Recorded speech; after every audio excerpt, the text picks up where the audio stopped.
everyone. Good morning. We're going to have the House Judiciary Committee come to order. Will the Secretary, Katie, fill the roll? Thank you. Chairman Briggs. Here. Abney. Designation online. Carroll. Designation. Donahue. Designation. Hambidge. Designation online. Hohenstein. Designation. Howard. Designation online. Kenyatta. Designation. Kincaid. Designation online. Mays. Designation online. Yelly. Rad. Designation online. Sanchez. Designation online. Schusterman. Designation online. Okay. Chairman Kaufman. Here. Bonner. Designation. Borowitz. Designation. Ecker. Ham. Designation. Kale. Designation. Kerwin. Clunk. Kuzman. Designation. Ledbetter. Designation. Rigby. Shalaba. Designation. Okay, Mr. Chairman, we have a quorum. Thank you, Secretary. Having a quorum, we will be proceeding. Before we get to today's agenda, I want to recognize Chairman Kaufman for some opening remarks. Thank you, Mr. Chairman. I appreciate the latitude this morning. Last Wednesday, as I was headed home from Harrisburg, I was traveling down Interstate 81, and as I entered my territory, it became obvious very quickly that there was something happening along the Interstate 81 corridor in Franklin County. As I proceeded through the evening and learned that there was a law enforcement situation in the southern end of the county, we, as Franklin Countyans, got on our knees and started praying for those who were involved. And it was definitely a situation that could have turned out so much differently. What started as a retail theft incident from some folks who came from Baltimore to Franklin County to make Franklin County their victim, turned into an attempted law enforcement stop and a rather horrific incident in the southern end of Franklin County. Two of Pennsylvania State Troopers' finest were shot and injured in the line of duty.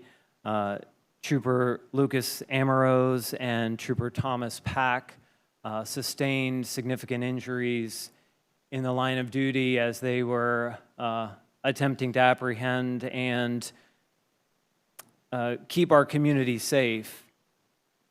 And I feel it's so important to recognize their heroism as they served us so well last Wednesday. Fortunately, by the grace of God and some wonderful first responders, passers-by, medevac pilots, medical personnel in York Trauma, and again, by the grace of God, we are celebrating that they will make a full recovery and are at home recuperating.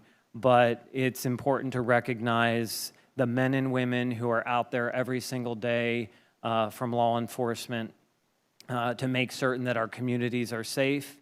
I salute these two young officers, troopers in the Pennsylvania State Police, other Pennsylvania State troopers who responded and who were there to aid them, all of those who responded to the scene. It was quite a scene of some of our finest Pennsylvanians.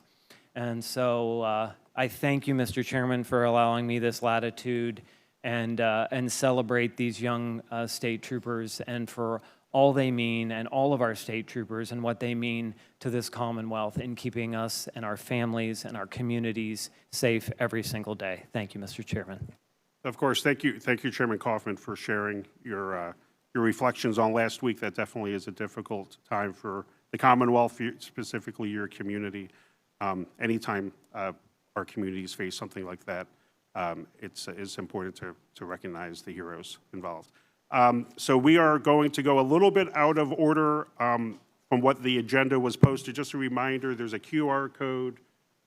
We circulated the agenda electronically, but anyone who needs materials, there's QR codes around the room that you can hit up and get the materials. So first, I am going to be calling up House Bill 1604 by Chairman DeLosa. I'm going to recognize Rep. DeLosa from brief remarks. He is online joining us, and then we'll go to Executive Director Vitale. Chairman DeLosa, you have the floor. Okay, let me adjust my camera. First of all, thank you and good morning. Thank you, Chairman Briggs, Chairman Kaufman, for allowing me to appear today in front of your esteemed committee. HB 1604 is derived from, honestly, just a horrible day in my community. I grew up in Sharon Hill, Pennsylvania, the home of the Academy Park Fighting Knights. And after a football game several years ago, a young girl in our community, daughter of first-generation immigrants, Fontability, was accidentally killed in a police-involved shooting. Police were responding, trying to protect the community, and unfortunately, Fonta, who, as a first-generation immigrant, had every opportunity to succeed and become all that she could possibly be in the Commonwealth of Pennsylvania and in the United States of America, was unfortunately, her time on this planet came to an end, and her cousin was wounded. So the genesis of 1604, in combination with Senator Anthony Williams, is to bring to bear additional police training and simulation practices. As a Marine, I know we train. It's all about training. And in connection with the local fraternal order of police and the district attorney, Jack Saltzheimer, here in Delaware County, we have proposed what we think, and hopefully as amended, is a fine piece of kit, I guess you could say, for training our police, so that a tragedy similar to what happened here in Sharon Hill should never befall our community or any community in the Commonwealth again. We look forward to your erstwhile consideration of this bill and the upcoming amendment, and I would ask kindly that your deep consideration result in a yes vote in favor of HB 1604. Thank you, Chairman. Thank you, Chairman DeLosa. Council, please provide a brief description of the bill, House Bill 1604. Mr. Chairman, House Bill 1604 amends Title 53 to require quarterly firearms training for law enforcement officers in a county of the second class A with a population between 565,000 and 600,000. An officer who fails to complete the training under this section shall be placed on administrative leave until the training is completed. The bill takes effect immediately, and there's one amendment. Council, please provide a brief description of the Briggs Amendment, Amendment 1901. Amendment 01901 will apply the quarterly training requirement to all municipal law enforcement agencies, and also require the commission to make simulation training available at least 2 times per year. Thank you, Mr. Chairman. Thank you, Council. The question is, will the committee agree to the amendment on that? Are there any comments on the amendment? Representative Rigby on the amendment. So this will now apply to all municipal police departments within the Commonwealth? We're going to engage more training. Has this been run past MOPEC? Do we know what the implications are going to be of this type of legislation if we choose to go down this road? We're already required with multiple trainings and updates annually, and to add more to that, I'm all for trainings.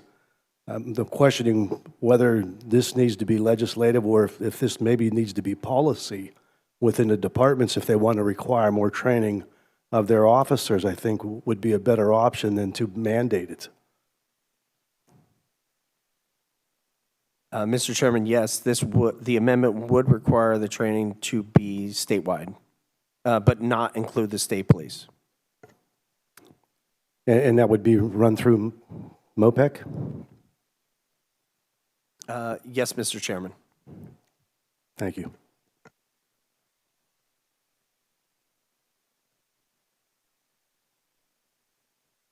Any other comments on the amendment? I know Chair Delosa worked on the amendment. If do you want to express any thoughts on who you dealt with? And Yes, Mr. Chairman, thank you again for allowing me to appear. In respect to Representative Rigby's question about is this training going to go throughout the Commonwealth? The short answer is hopefully. We cannot. What happened here in southeastern Delaware County cannot be specifically. We cannot specifically point at it and say it was a failure of training.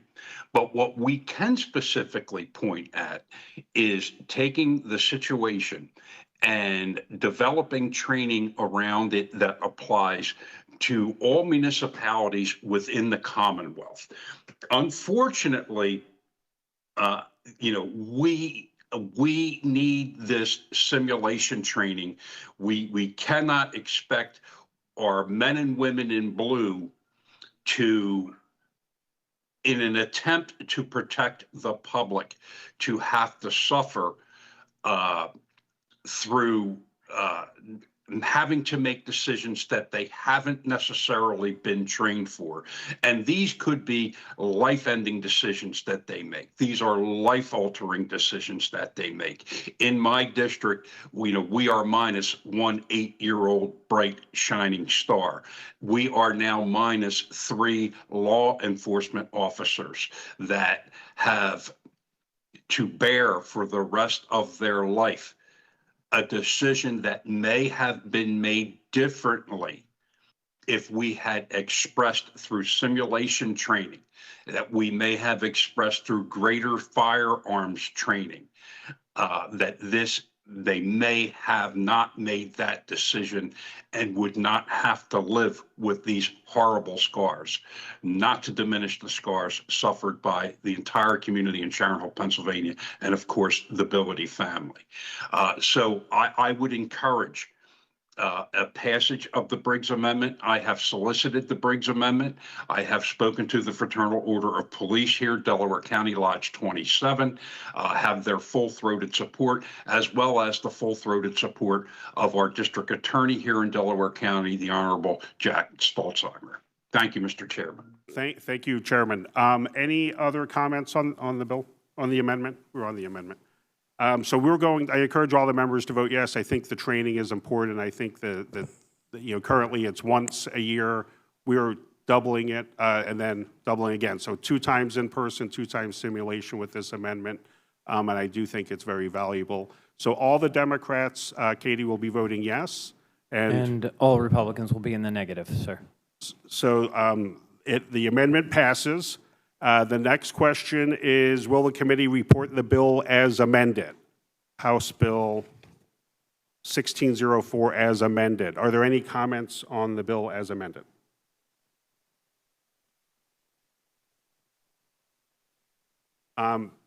Anyone online? Just raise your hands if anyone has any comments. So again, I'm going to encourage all the members to be voting yes. I think I remember the news coverage of what happened in the representatives community. It was devastating. To me, I've met family members over the years, and I think this is the least we can do to try to lift up some training so families don't have to suffer these consequences again. So, Secretary, please call the roll. All the Democrats will be voting yes. And all the Republicans will be voting no. Thank you. House Bill 1604 passes and will be reported as amended.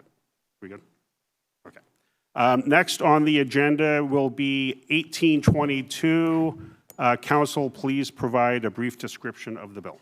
Mr. Chairman, House Bill 1822 by Briggs protects the personal data of certain public servants, their staff, and family from disclosure by private data brokers. A covered person under the Act will have the opportunity to request in writing that a data broker cease the disclosure of their protected information. A principal person's information may be protected for life, and associated person's information may be protected for up to 10 years. A data broker has 10 days to comply with a request, and there are civil and criminal consequences for noncompliance. The bill takes effect immediately, and there is one amendment, Mr. Chairman. Council, please provide a description on the amendment. Amendment 01889 by Chairman Briggs strips out the criminal penalties and gives data brokers 20 business days to comply. Thank you, Mr. Chairman. Thank you, Council. So the question is, will the committee agree to the amendment? Are there any comments on the amendment online or in person?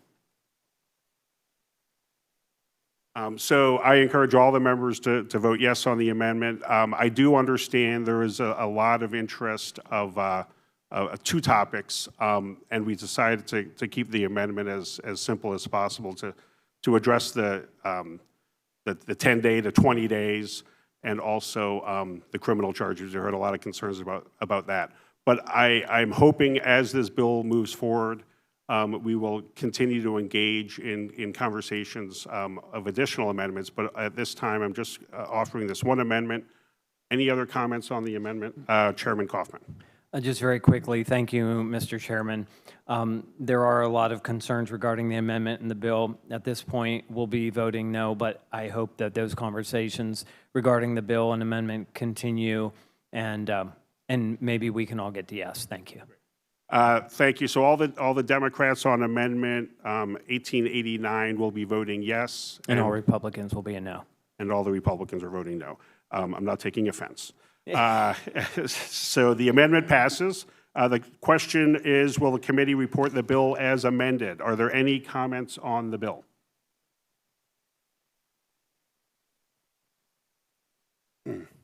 Anyone online, just raise your hand. I don't want to, you're participating as well.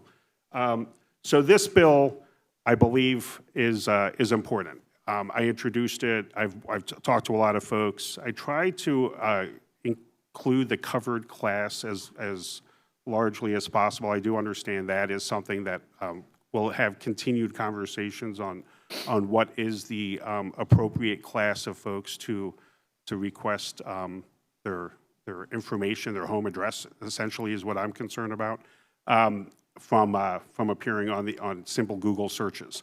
So that is the intent of that, and there's a lot of conversations about what information and who has to provide it. So I'm comfortable with moving it as is, as robust as possible. I do intend to engage in additional conversations, possibly with folks in the Senate to see what their appetite would be. But this time of political violence, it is concerning when someone could be at a meeting, could be watching it at home, online.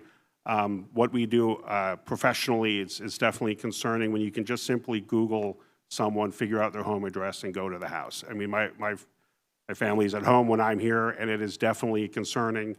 To me, I think public officials should be protected in any way we can. I think this is a pretty modest protection, and it's council people, it's school board members, it's police officers, our chiefs of police. I mean, all folks that are doing their job to make government work shouldn't be victims or targets of political violence. And I think this bill is one small step towards that. But with that, I think we're going to be bringing it up. Any other comments? Seeing none, the question is, will House Bill 1822 as amended, we're going to do a roll call. I'm going to be a yes, the Democrats are going to be a yes, and Republicans will be no. the Republicans will be no, with a hope that they will be brought to a yes at a later date, which I'm looking forward to. House Bill 1822 passes and will be reported as amended. Thank you, Katie. Trying to make it as simple for Katie. She's filling in, so she's doing a great job. Next on the agenda will be House Bill 1934, and a little bit of bipartisan sharing. So hopefully the outcome will be different than the previous couple bills. I will be introducing House Bill 1934 along with Chairman Kaufman. Council, please provide a brief description of the bill. Mr. Chairman, House Bill 1934 by Chairman Briggs and Chairman Kaufman amends the Commonwealth Attorneys Act by adding a definition for right to access. This definition ensures that the right to access books and papers in Section 208 of the Commonwealth Attorneys Act does not include access for the purpose of satisfying discovery requests put forth by defendants in a civil action, unless the agency in question is an actual party to the action and is being represented by the Office of Attorney General. The bill takes effect immediately, and there are no amendments.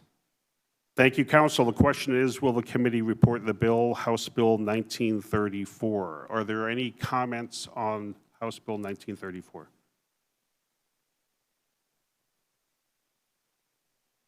Anyone online comments on House Bill 1934? Seeing none, this was brought to our attention from the Office of Attorney General with a lot of work with the General Counsel, Commonwealth General Counsel, and various staff lawyers in the four caucuses. And I think this is a very reasonable reform to our Records Act. So I encourage all the members to be voting yes. Are there any no votes on House Bill 1934? Seeing no votes, I will declare that it passes unanimously, if Katie can make that notation. House Bill 1934 passes and will be reported as committed. Thank you, members. Next on the agenda is Senate Bill 95 by Senator Baker. 65. I'm sorry, 65. There's a little bit of a glare, and my glasses are not working. Senator Baker, is she? She's not here. I know her staff is. Council, please provide a brief description of the bill, Senate Bill 65. Mr. Chairman, Senate Bill 65 by Chairwoman Baker amends Title 75 to enhance the safe transportation of school children by establishing new traffic rules and strengthening penalties for overtaking a school bus. The bill amends Section 1535 by adding a two-point assessment to an individual's driving record for failure to proceed past a school bus with caution and prepare to stop when amber signal lights are flashing, and a 5-point assessment and a 60-day suspension for failure to stop for a school bus transporting disabled persons. Next, the bill amends Section 3345 by extending the stopping distance requirement from 10 to 15 feet before reaching the school bus when the red signal lights on the school bus are flashing and the side stop signal arm are activated. The bill implements a tiered penalty system. And last, the bill requires PennDOT to include education material related to automated enforcement of failure to stop for school bus while flashing red lights in the renewal notice for driver's licenses. The educational information requirement takes effect in 60 days, and the remainder of the bill takes effect in 1 year. There are no amendments. Thank you, Council. Are there any comments on the bill, Senate Bill 65? Actually, I have to call the question. The question is, will the committee report the bill, Senate Bill 65? Are there any comments on the bill? Representative Kincaid online, you have the floor for a question or a comment on the bill. Thank you, Chairman. Actually, it is a question. how would people know that they would potentially be passing a bus that has disabled persons on board?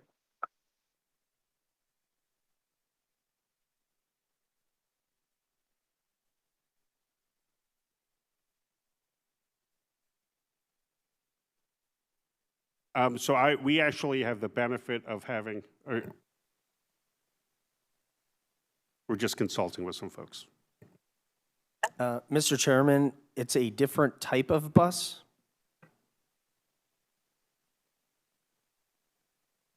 It's a different type of bus. I can't, I'm having a hard time hearing Representative Kincaid, but if you all seem to be hearing. Emily, you can try. Sorry, can you hear me? Does that? Yeah, we can hear you. It's just a little, I'm just having a hard time with the clarity, but I don't think we can fix it. Try it again. Okay, sorry. Yeah, I was just wondering if what notice people would have if that was the case. So thank you, I appreciate it. Okay, thank you, Representative. Any other comments or questions on Senate Bill 65?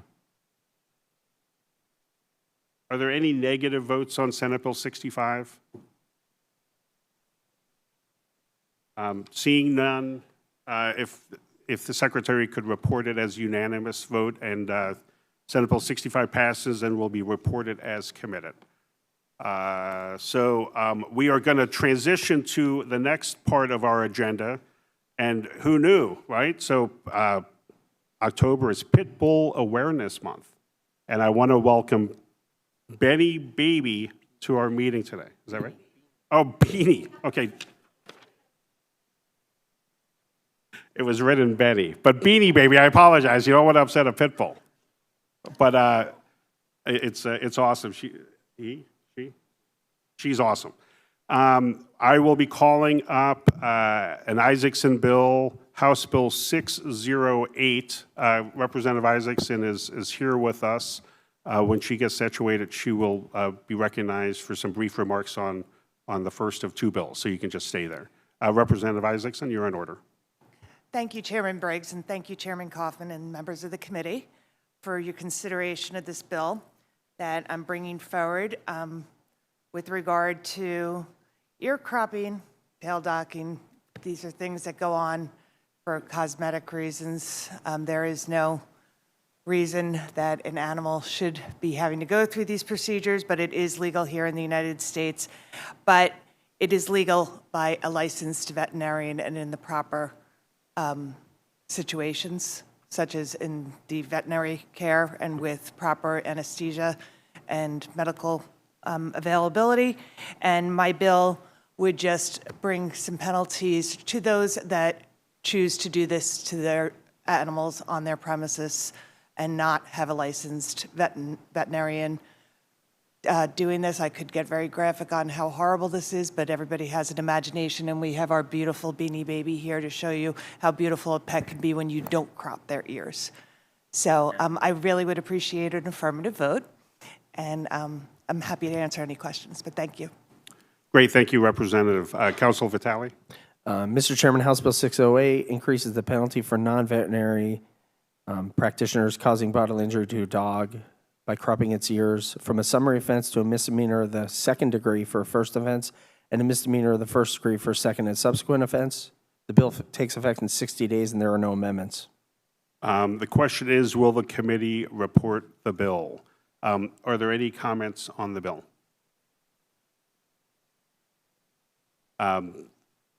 Before we go to roll call, I do think there's going to be a small requested amendment on the floor that we will talk about, which you will be okay with, but just wanted to flag that. I don't want to get into the details. It's very small. But there will be one negative vote. So I'm going to give Chairman Kaufman the honor of doing that. But all Democrats will be voting yes. And Representative Stephanie Borowitz will be the no on the Republican side.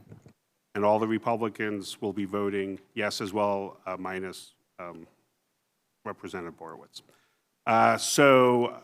Congratulations, Representative. House Bill 608 passes and will be reported as committed.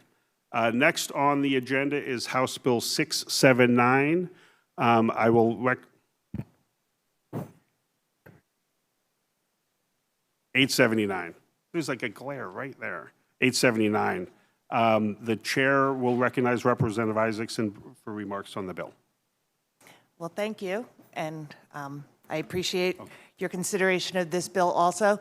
This is a bill that I've been working on since my first term. In fact, I had a lovely trip to Chambersburg to talk to then Majority Chair Kaufman regarding this, and we've worked on this and dealt with many stakeholders to get this bill and the language to where we have comfort zone from everybody with regard to making sure that the resources of the Attorney General's office is available to every county to deal with policing the laws of this Commonwealth within those counties. So I request an affirmative vote. Thank you very much. Thank you, Representative. Council, please provide a brief description of the bill. Mr. Chairman, House Bill 879 provides the Attorney General with concurrent jurisdiction to investigate and prosecute felony violations of cruelty to animals. The bill provides a process for the Attorney General to request to prosecute a case, and the local DA has the opportunity to accept or deny the help. The bill also allows a local DA to request assistance from the Attorney General. The bill takes effect in 60 days. There are no amendments. Thank you, Council. The question is, will the committee report the bill, House Bill 879? Are there any comments on the bill in person or online? Seeing none, the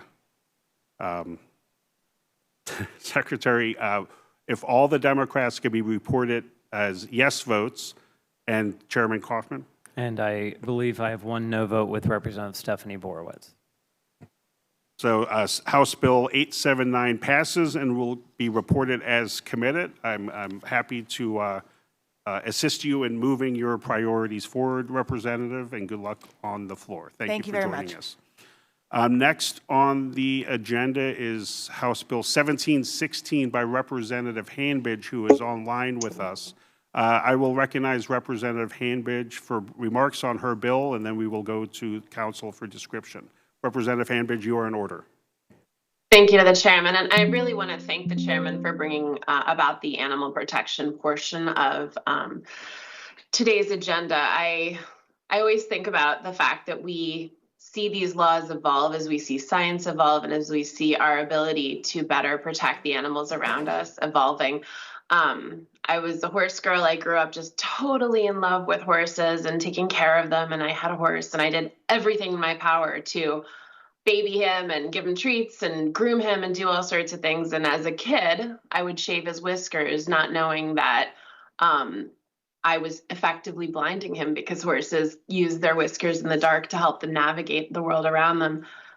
As I became an adult and more organizations saw the impact of this, we saw rules changing and laws in some countries changing to try to help our animals. And so many of us, if we grew up with declawed cats, are now learning the impact of the procedure on cats. And this bill, and I think the amendment to this bill really strikes a good a good balance between maintaining a level of professional autonomy for vets while putting long overdue limitations on what's now we know is a cruel and unnecessary practice, which is declawing cats. Declawing cats is not simply the removal of their fingernails. It's a series of amputations.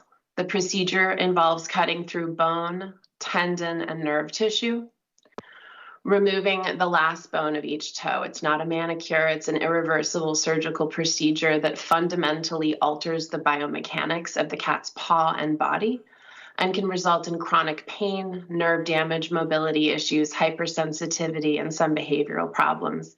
I spoke recently to my own SPCA, as recently as yesterday, and they confirmed what veterinary science has already told us. Many declawed cats arrive with serious behavioral issues, biting, litter box avoidance, and aggression. They aren't bad cats. They're cats living in pain and living with the trauma of a procedure performed for human convenience. Convenience declawing is already banned in New York, Maryland, Massachusetts, Rhode Island, and the District of Columbia, most recently also in California. Here in Pennsylvania, it's banned in Pittsburgh, Allentown, Etna, and Forks. And around the world, it's banned in and considered unethical in countries like the United Kingdom, New Zealand, Brazil, Israel, and across the European Union.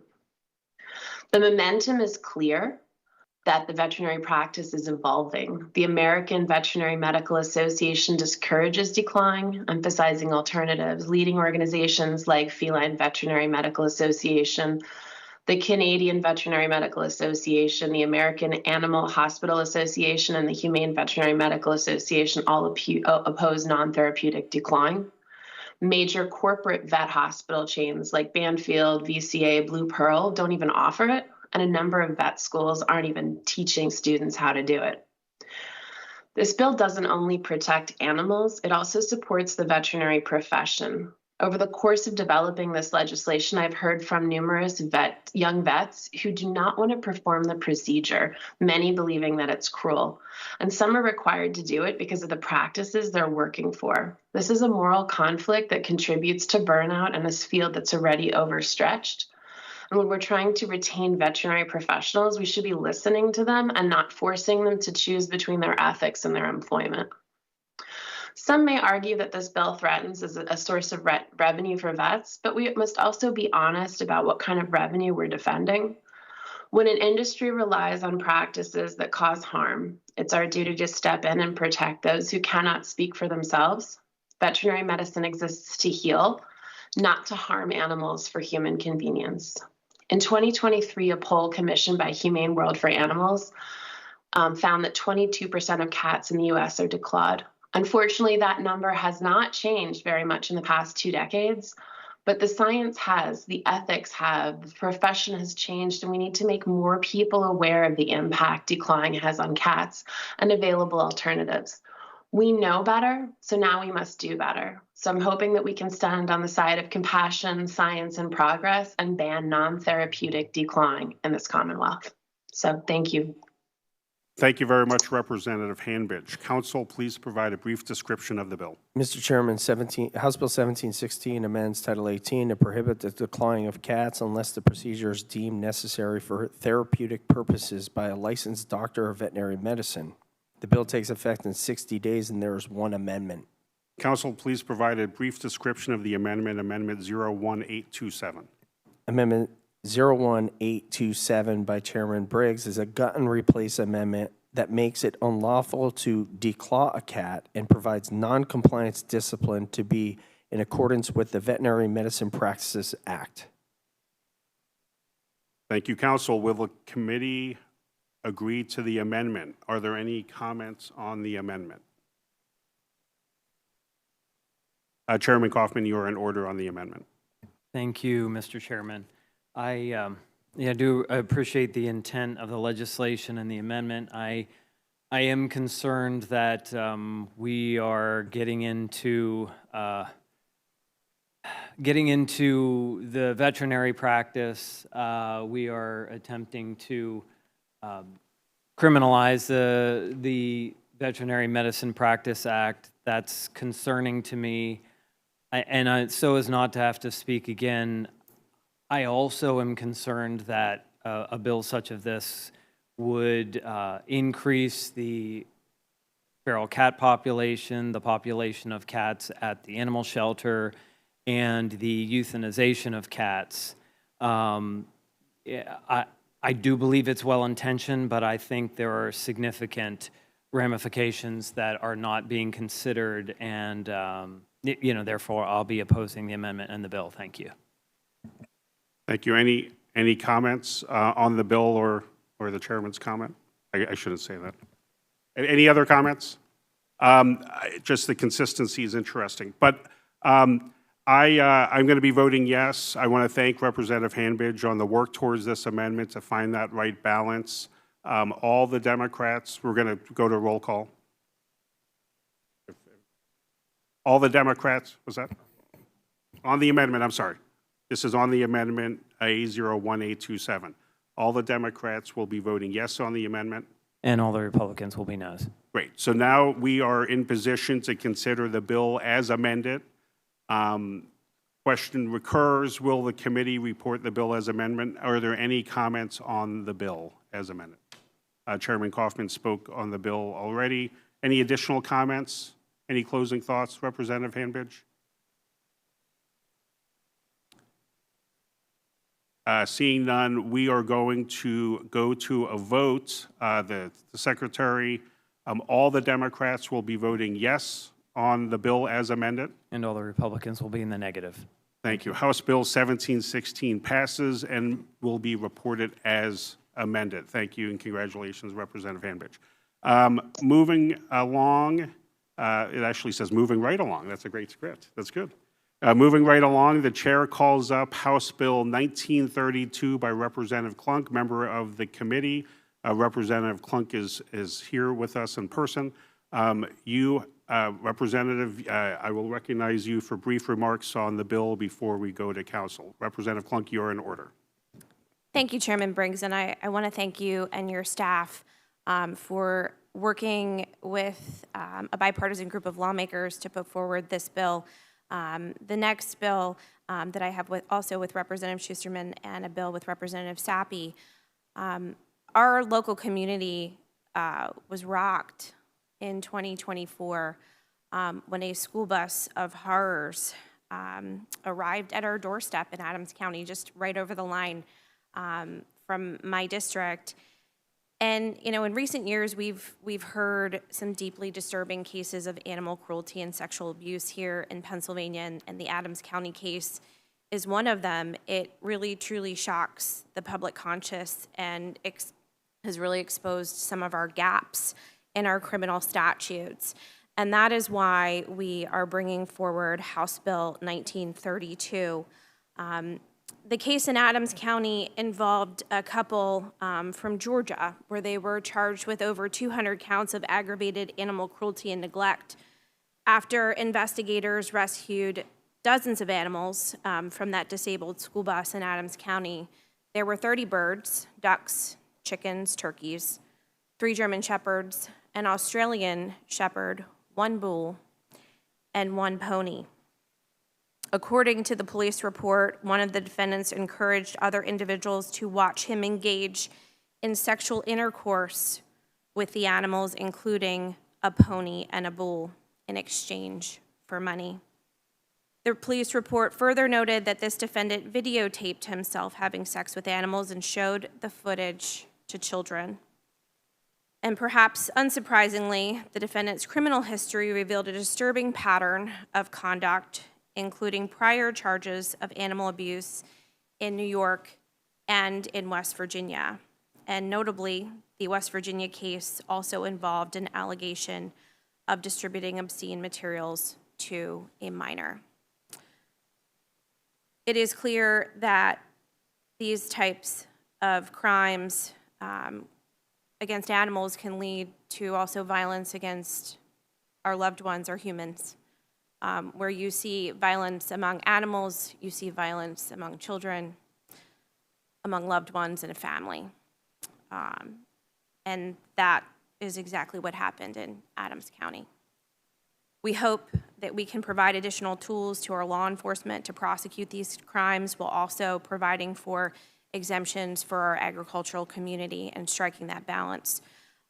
This particular bill will create a criminal offense of sexual crimes against animals, providing in part that an individual commits the offense if the individual engages in sexual contact with an animal, permits sexual contact with an animal to occur on a premise under the individual's charge, or organizes, promotes, conducts, aids, or participates in, as an observer, any act involving sexual conduct with an animal. These acts are absolutely reprehensible, should not be happening in our communities, and I hope that we can get an affirmative vote on this bill. And again, I truly thank the chairman for working with us on this bill. Representative Schusterman and I are working on this bill together, and the following subsequent bills. I really do appreciate the bipartisan spirit in protecting these animals and ultimately, hopefully, protecting our loved ones as well. So thank you. Great. Thank you, Representative Klunk, and thank you for recognizing Representative Schusterman was your co-prime on this, as well as additional bills coming down the pike. Council, please provide a brief description of the bill. Mr. Chairman, the bill takes effect in 60 days. There are no amendments. Thank you. Are there, the question is, will the committee consider House Bill 1932? Are there any comments on the bill? Representative Ecker will be recognized on the bill. Thank you, Mr. Chairman. And I want to thank the maker of the bill and her colleagues working on this package of animal cruelty bills. Unfortunately, this horrific act that Representative Klunk talked about happened in my district. And I'm going to use this opportunity to talk about the Adams County SPCA and their great work in trying to correct a situation that was really horrific, and their hard work and advocacy on these types of bills is something that needs to be acknowledged. I also want to thank the district attorney in Adams County for working through trying to prosecute a difficult case. Had he had some of these tools that I think we're working on today, the outcome would have been even more stern. So I really support this bill. I want to thank Representative Klunk and her colleagues, Representative Schusterman as well, for correcting something that's just heinous. I mean, we're talking about the worst of the worst situations that was happening here in Adams County, and I think this bill gets us to a better place in correcting those acts. Thanks. Thank you, Representative Ecker. Representative Kerwin, you are recognized on the bill. Thank you, Chairman, and I want to thank Rep. Klunk and Schusterman for bringing this important legislation forward. Rep. Klunk, it's an incredibly uncomfortable topic to talk about dealing with an incredibly heinous type of behavior. So I think it's very important that we take action against this type of obscene and sadistic criminal behavior to not just protect animals, but also protect the community at large. Like you said, there's a lot of causal impact where you have this type of behavior leading over to actually being committed against people as well, especially children. So I'm going to be supporting this legislation. I'll be voting yes today, and I ask that all my colleagues on this committee vote yes. Thank you, Mr. Chairman. Thank you, Representative. Any other comments on the bill? And I have to ask, are there any negative votes on the bill? Seeing no negative votes, if the Secretary could please report it as passing unanimously. House Bill 1932 passes and will be reported as committed. Thank you, members.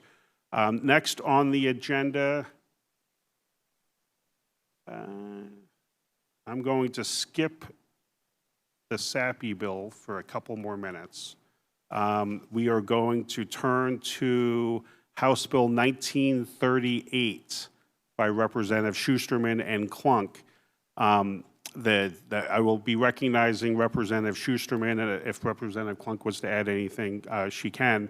On the bill, Representative Schusterman, you are in order. Thank you, Chair Briggs. House Bill 1938 will increase the penalty for repeat offenders charged with aggravated cruelty to animals. As Rep. Klunk shared with us, and as we've seen far too many times in our Commonwealth with other cases, there are times when horrific crimes call for penalties that fit. I believe my bill is a necessary and rational deterrent. Let all of us continue to stand united in our fight for a world where cruelty has no place and kindness prevails. I urge my colleagues to vote yes. And thank you, Chairman, for bringing this up. Thank you very much, Representative. Council, please provide a description. You can speak slowly. Mr. Chairman, House Bill 1938 by Representative Schusterman and Klunk increases the grading for repeat offenders of aggravated cruelty to animals. A second or subsequent violation will be graded as a felony of the second degree. Currently, aggravated cruelty to animals is a felony of the third degree, no matter how many times you are convicted. The bill takes effect in 60 days, and there are no amendments. Thank you, Mr. Chairman. Thank you, Council. The question is, will the committee report the bill, House Bill 1938?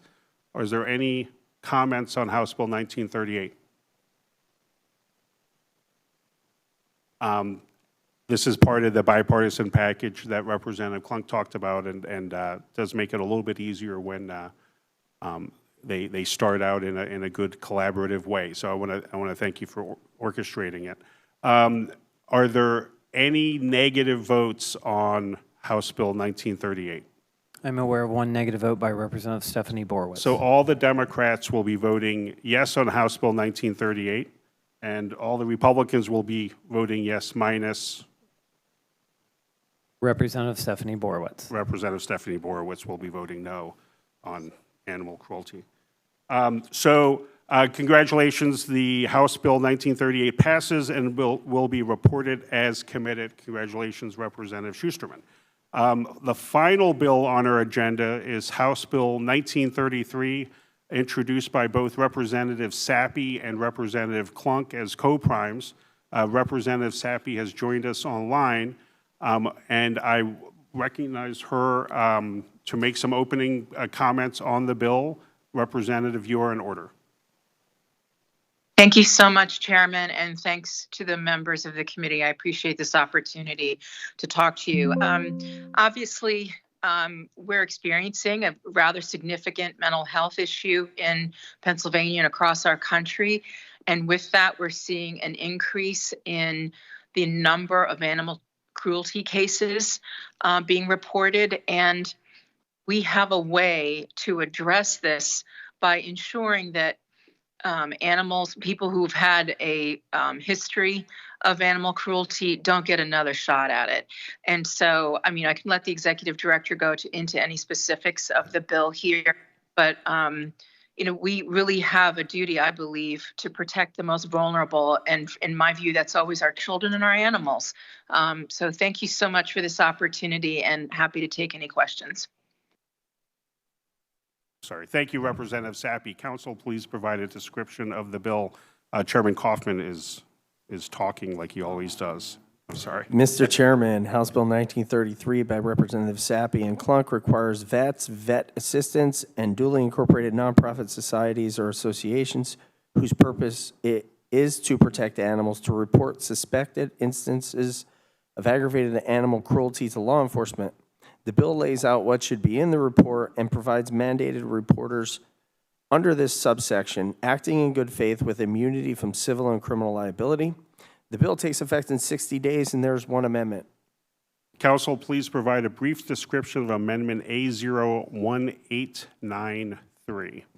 Mr. Chairman, the amendment adds certified vet tax to the list of mandatory reporters, adds a cross-reference to definitions used in the Veterinary Medicine Practices Act, and provides immunity from state licensing action for good faith reports. Thank you, Mr. Chairman. Thank you, Council. The question is, will the committee agree to the amendment? Are there any comments or questions on the amendment?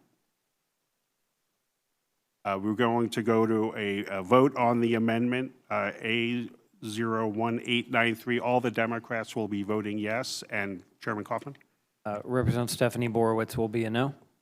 So all the Republicans will be voting yes as well, except for Representative Borowitz. The amendment passes.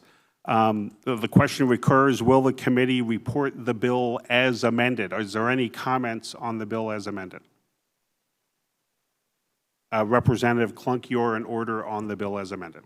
Thank you, Chairman Briggs. Again, I just want to thank you for bringing these bills forward, to Representative Sappi for taking up this bill as one of the lead co-primes on this and working with me again on another bill. It's been a pleasure working with you on this. And I just want to thank our wide variety of organizations that have come together for this package, from our local SPCAs, all of the humane folks across Pennsylvania, our sheriffs. Thank you so very much for your support and working together to get this right for our animal friends, which ultimately, in mandating reporting, I think, also helps our children too in the long run. So there's a lot of good that will come of this bill. So thank you very much, Mr. Chairman, and thank you, Representative Sappi. Thank you, Representative Klunk. Any additional comments on the bill as amended? Seeing none, we're going to go to a roll call. Secretary, all the Democrats will be voting yes, and one Republican, Representative Stephanie Borowitz, will be a no. all the Republicans will be voting yes as well, except for Representative Borowitz. Congratulations, Representative Sappi and Clunk. House Bill 1933 passes and will be reported as amended. Just a couple closing notes before I'm trying to get it to an hour. So just a couple reminders. The committee will be visiting the State Police Academy in Hershey on Monday, October 27th. We will need RSVPs if you're able to do that. It's before session starts on Monday, the 27th. And on Tuesday, October 28th, the committee will be holding a joint informational meeting with the Children and Youth Committee at 9 a.m. in 50 Irvis Office Building to learn more about issues facing children with juvenile justice system. Thank you, everyone, for a good meeting, good productive meeting. This meeting stands adjourned.